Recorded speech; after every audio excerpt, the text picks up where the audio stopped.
All right, welcome to Sunday morning service, all, and I'm glad that you can join us and be here with us today. Sure appreciate it. The summer weather is heating up. Finally, here we're at the end of July, and it feels like summer has finally gotten here. But in some ways, I don't mind because we're just now turning on the AC, and it's been so mild. But the garden is pretty darn happy to be having some warmer weather. I don't know about you guys, but I can see zucchini in my future. I think everybody's going to be having zucchini. My neighbor was even passing it over the fence to me. So we are going to have zucchini this year. All right, so we're going to open up today with Dick giving us an opening prayer.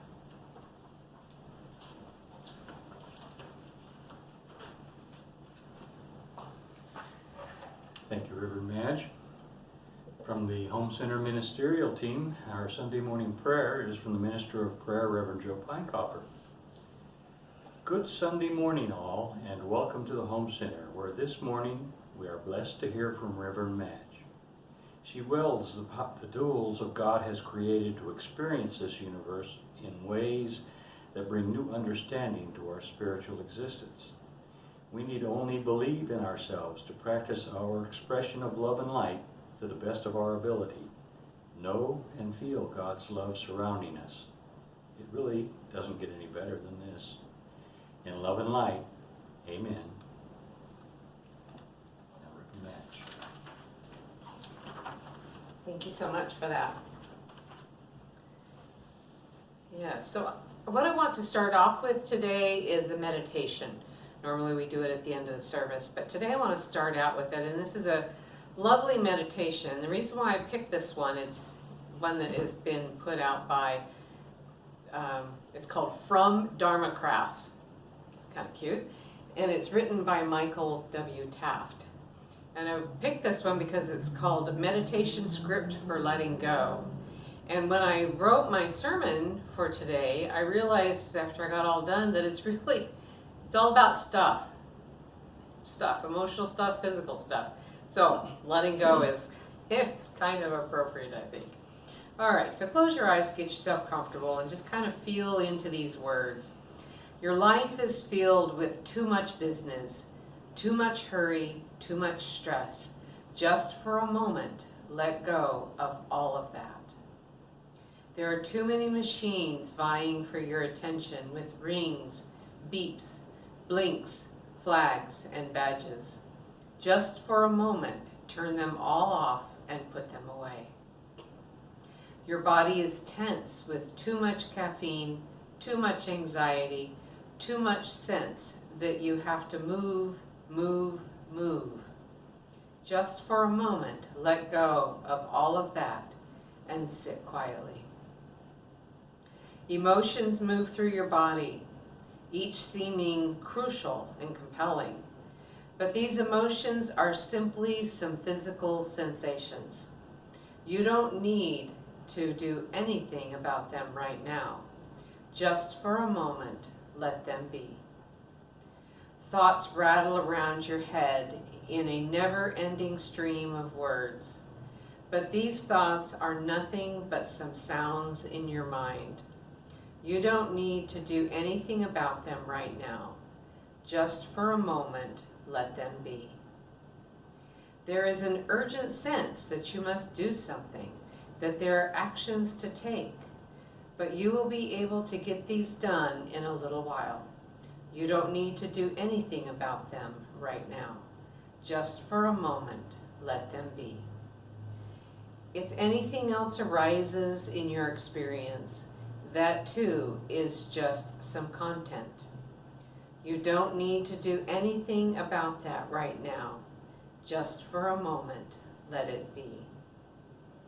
If any insights, visions, feelings, communications, memories, or other experiences arise, that is fine. That is just some content. You don't need to do anything about that right now. Just for a moment, let it be. Let it be. Yeah, just take a nice deep breath as we let it be and we come back to this moment of togetherness here this morning. That feels really good. That's something that I should probably practice on a daily basis. So like I said, the message today is about stuff in a way, as it turned out. What I want to do though is a little different. I took some sayings that I thought were kind of clever sayings, and I want to unpack them with a metaphysical twist. I love to think about the inner meanings of words and things and sayings, and I like the feeling of surprise that I feel inside of my mind and my heart when I can see them with a little bit different angle, with a little different twist on it. To me, it's kind of like spiritual juice. I get kind of jazzed over seeing it from a different perspective, especially from a deeper, maybe unseen way. So I find it invigorating. It makes me happy. And I hope that you enjoy this with me, and it will give you pause to think as well. So the first one I want to explore is, you've already taken the first step toward an awesome life by simply wanting one. The thought that comes to my mind with this one is how easy it is to think about having an awesome life. You know, we oftentimes think, oh, if I just had this or that. And then what sometimes will happen is we just as quickly as we have that thought about having an awesome life, we start talking ourselves out of it. We start trying to come up with reasons why that's not possible, or it's not reasonable, or we might even go down the path of fear of success. Whoa, it's too big for me, there's no way. No point in hoping for something that's just going to disappoint me, or I don't deserve that. So there's all kinds of reasons why we just start talking ourselves out of it. There are some schools of thought that say you shouldn't want. You shouldn't want because want means you don't have it yet.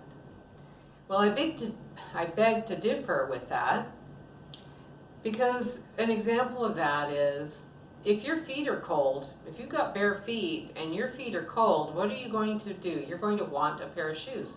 You're going to want a pair of socks to warm up your feet. That's the desire, the feeling, the sensations that come to mind. And then from that want and from that need is inspiration. And ingenuity is born. And creation starts happening. And we start thinking about how to solve this problem, because now we have a want and a need that's turned into a desire. So I think that it's fine to have a want. And it's okay to want an awesome life. And it's okay to want that in your heart. And when you hold that want in your heart, but here's the key, you hold it with joy. You hold that with the feeling of what you want. You hold it as if it's so.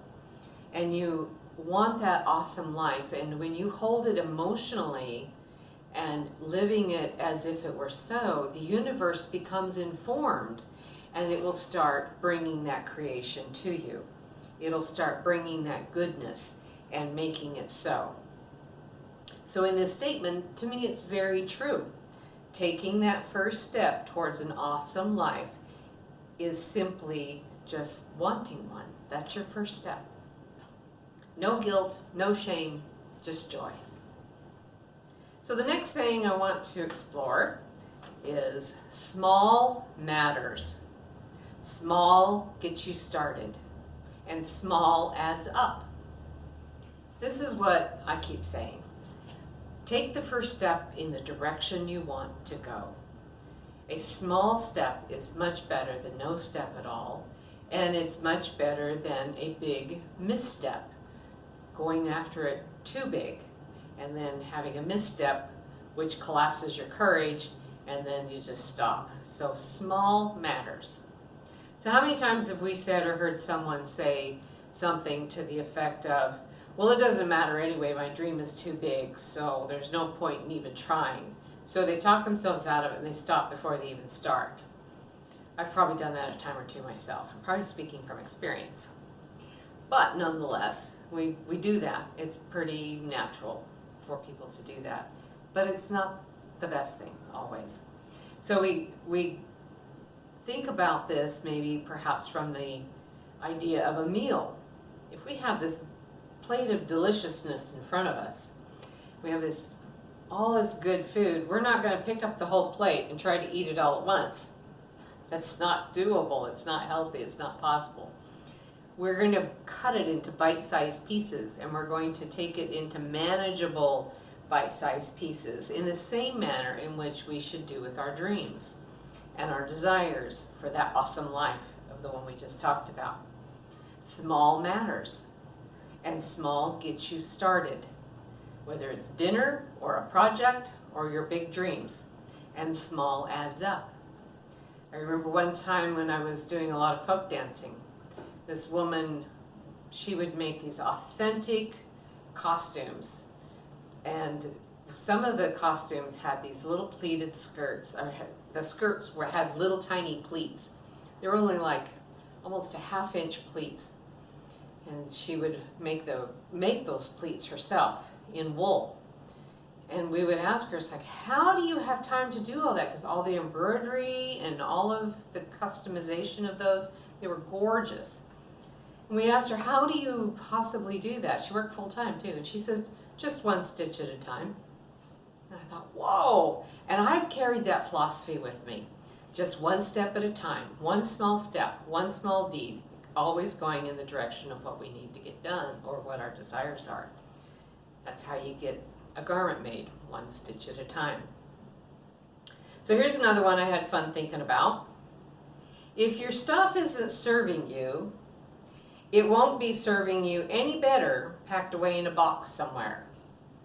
I have a few boxes, quite honestly, that are still unpacked from when we moved into the house 4 years ago, and I look at those boxes and I think, I don't even know what's in there.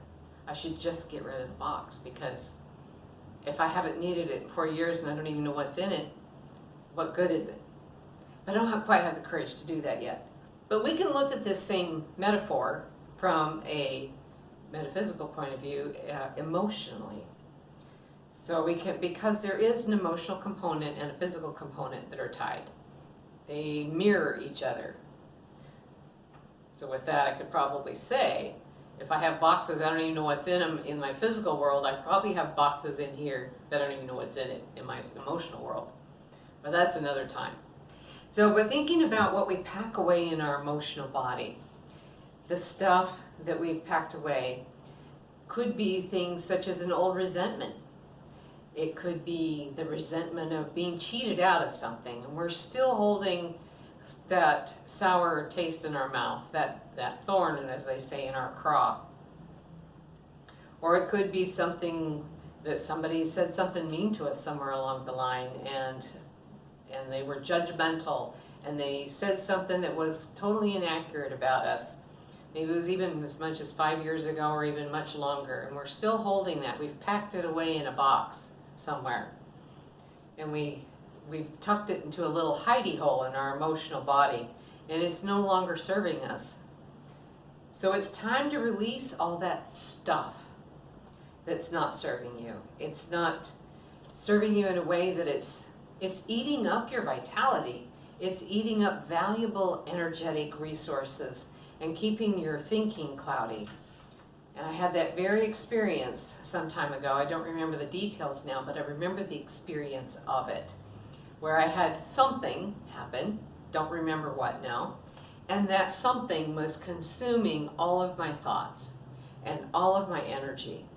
And I couldn't even think straight to think about what I should be doing, what I was supposed to be doing, what project should I be focusing my attention on. And I said to Joe, my husband, I said, this is crazy. I am not in the here and now. I am using up all of my vitality on this thing, this stuff, this event, and it's not serving me a single bit. I'm just wearing myself out on nothing. And I have to admit that I wasn't victim to anything except myself. I was the only one that was doing this to me. So I had to really work on myself and let this go and release myself from this mindset thing that was just going round and around, because it was using up my vital resources that I needed to do important things for us and for family. And so that was one of those things that we can think about as how is it my vitality? What's it being spent on? What am I spending it on? So this is one great and new way for me to look at my stuff, both inside and out. This other saying says, decluttering is infinitely easier when you think of it as deciding what to keep, rather than deciding what to throw away. And I thought about that one for a while, and I thought, I like that. I like looking at my stuff and thinking, now out of all this stuff here, what do I want to keep? And if we were to look at that emotionally, might look like, what memories do I want to keep? And which ones are the best treasures of my life? What thoughts do I want to keep? What beliefs do I want to keep? And then by contrast, we can look at the other stuff and think, these over here bring me joy. They bring me happiness to hold those in my mind and to remember those events or to revisit those beliefs and reaffirm those beliefs. But these over here, they don't feel so good. So by contrast, I know now that I want to let these go and keep the ones that bring me joy and happiness.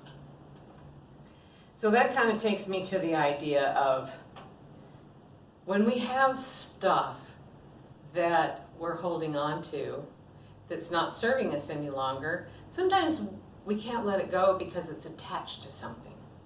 But we can let it go if we could give it to somebody, or if we could take it to Goodwill, or we could sell it in a garage sale. Then we can let it go. But we can't let it go otherwise, because then if we throw it away like it's junk or trash, then it means that it's junk or trash, and yet it was an important thing at one point in time in our life. So if we were to carry our metaphor even deeper then, what we need is an emotional goodwill. We need an emotional goodwill store inside of us that we can take these treasures that we've stashed away that are no longer serving us and take them to our emotional goodwill so that they have a repurpose. So they're repurposed energetically. In Jay's meditation that he teaches about the trees, that is the concept of what we do with trees. We give the tree the energy of what we no longer need, our surplus, as he calls it, and we take the tree's surplus in the same manner we exchange oxygen and carbon. So that's in a sense, an emotional goodwill. The other way of thinking about it perhaps is one of the exercises that Dr. Joe Dispenza teaches in his meditations, and that is to remember something that brings us pain or that we want to let go of perhaps, and think of a being that is greater than us, that loves us no matter what, loves us unconditionally no matter what it is that we're thinking, saying, doing, or anything, and we give that to the being that is greater than us. So in a sense, that's the same action. We're giving them something that no longer serves us because we don't know what to do with it anymore. So we give it to that being that does know what to do with it, and they will just take it and transform it into energy and relieves us of the responsibility of holding this thing we don't know what to do with. So I really like that metaphor also of giving it to that. So there's two things we can do. We can build an emotional goodwill within us. That was the fun one for me to think about. Or a being that is greater than us that knows what to do with these things and transform the stuff that we no longer need. So I hope these help you think about things differently of what's in your world and what's in your world in your physical world, but also in your world in your emotional world. And you can bring a better sense of peace and a time of cleaning house, a time of letting go, a time of really exercising this meditation that we had at the beginning of letting go, stopping the chatter, stopping the madness, stopping the busyness, and let it be. I hope you enjoyed this morning, and I hope that you'll join us again for Wednesday night services and for our Sunday services, and be well.